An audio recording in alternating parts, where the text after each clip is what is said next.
It's going. Are you going to do the thing? No. Oh, we've decided to change. Mr. Fitzgibbon's Plow. When Mrs. Frisby went into her house, she found Timothy asleep and the other children waiting, frightened, sad, and subdued. "He went to sleep right after you left," Teresa said. "He's waked up twice, and the second time he wasn't delirious. He said his chest hurt and his head hurt. But, Mother, he seemed so weak. He could hardly talk. He asked where you were, and I told him. Then he went back to sleep." Mrs. Frisby went to where Timothy lay, a small ball of damp fur curled under a bit of cloth blanket.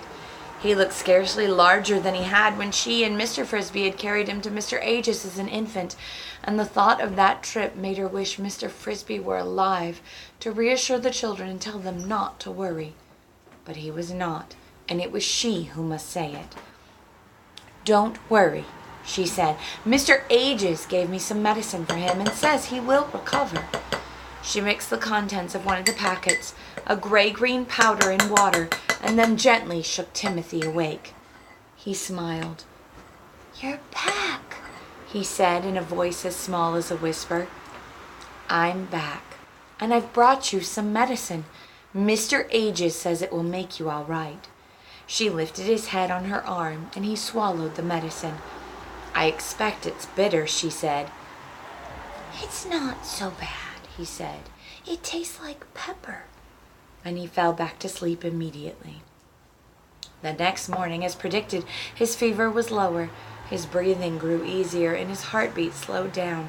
Still, that day he slept 7 hours out of each 8.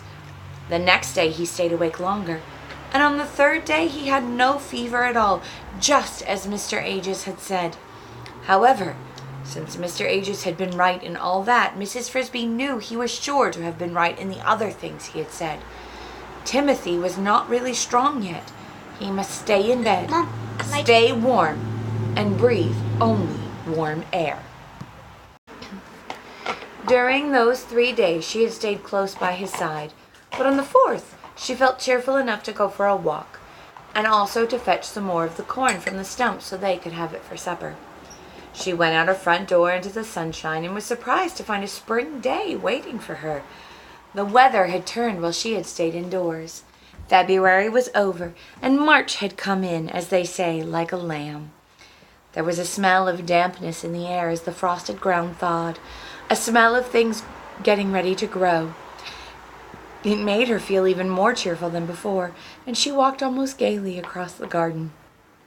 And yet, despite the fine warmth of the day, indeed, in a way because of it, Mrs. Frisby could not quite get rid of a nagging worry that kept flickering in her mind. It was the kind of worry that if you push it out of this corner of your thoughts, pops up in that corner, and finally in the middle, where it has to be faced. It was the thought of moving day. Everybody knows that the groundhog comes up from the deep hole where he's slept away the winter, looks around, and if he decides the cold weather is not over, goes back down to sleep for another 6 weeks. Field mice like Mrs. Frisby are not so lucky. When winter is over, they must move out of the garden and back to the meadow or the pasture. For as soon as the weather allows, Farmer Fitzgibbon's tractor comes rumbling through, pulling the sharp-bladed plow through the soil, turning over every foot of it. No animal caught in the garden that day is likely to escape alive, and all the winter homes, all the tunnels and holes and nests and cocoons are torn up. After the plow comes the harrow, with its heavy creaking discs, and then the people with hoes and sieves. Not all the field mice move into the garden for the winter, of course. Some find their way to barn lofts. Some even creep into people's houses and live under the eaves or in attics, taking their chances with mouse traps. But the Frisbys had always come to the garden, preferring the relative safety and freedom of the outdoors. Moving day, therefore, depends on the weather, and that is why a fine day set Mrs. Frisby worrying, even as she enjoyed it. As soon as the frost was out of the ground, the plow would come, and that could happen as much as a month earlier or later 1 year than the last.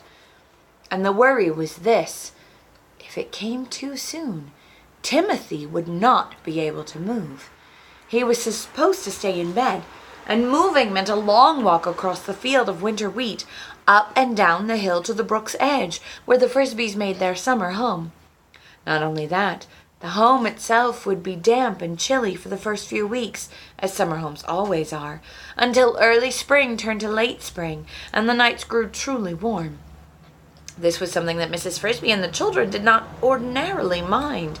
Moving day, in fact, was normally a gay time, for it marked the end of the gray weather and the frost. It was like the beginning of a summer holiday. But this year, now that Mrs. Frisby had faced the problem, she did not see any answer except to hope that the day would not come too early. In another month, according to Mr. Ages, Timothy would be strong enough. Perhaps she was only borrowing trouble. One warm day, she told herself, does not make a summer.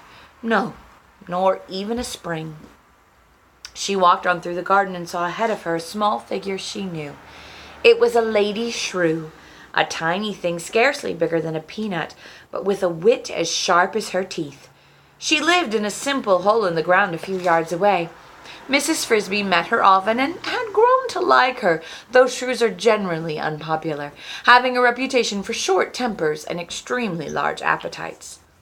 "Good morning," said Mrs. Frisby. "Ah, Mrs. Frisby, good morning indeed. Too good is what I'm thinking." The shrew was holding a stalk of straw, which she now thrust into the earth. It went down easily for 2 inches or more before it bent in her hand. "Look at that. The top of the frost is gone already. Another few days like this, and it will be all gone. Then we will have the tractor in here again, breaking everything up." "So soon? Do you really think so?" asked Mrs. Frisby, her worry returning in a rush, stronger than before.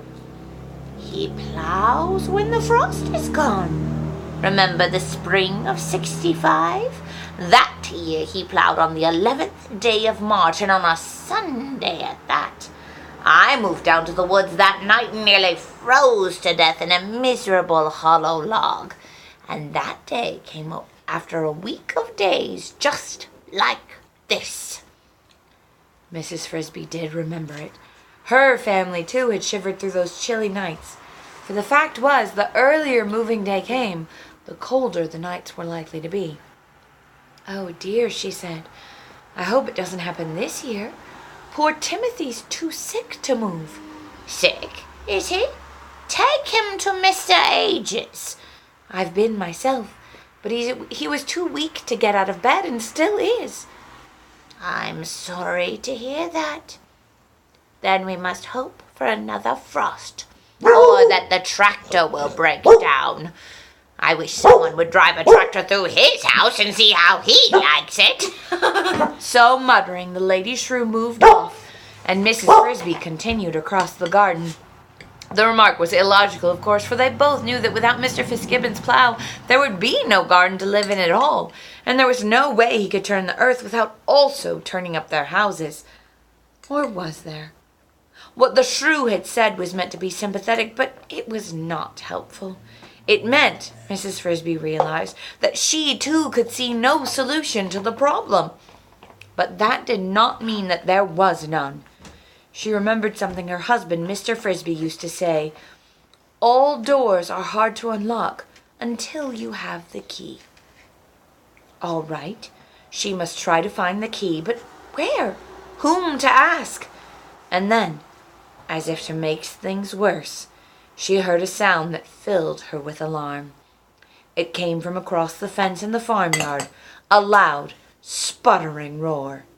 It was Mr. Fitzgibbon's starting his tractor.